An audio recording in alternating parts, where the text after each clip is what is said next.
Жоғары сот кеңесінің жанындағы сот төрелігі академиясы сот және сот төрелігі білім беру бағдарламасы бойынша магистратураға қабылдауды жариялайды. Магистратураның мақсаты еліміздің сот жүйесіне кәсіби және бәсекеге қабілетті кадрларды даярлаудың жоғарғы сапасын қамтамасыз ету. Жыл сайын академия түлектерінің 95%-нан астамы біліктілік емтиханын сәтті тапсырып, судьялыққа үміткер болуда. Осы жылдан бастап алғашқы рет қабылдау қағидаларында белгіленген талаптарға сай келетін үміткерлердің барлығы мемлекеттік білім беру тапсырысы шеңберінде оқуға түсе алады.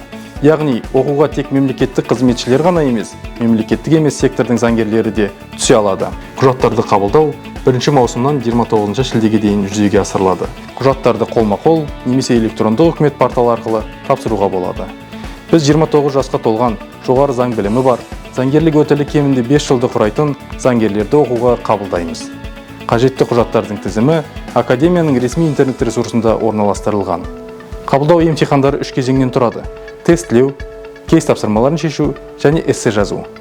Егер сізге әділеттілік, заң және адал мансап идеялары жақын болса, судья мамандығына апаратын жолдың бірі ол сот төрелігі академиясы.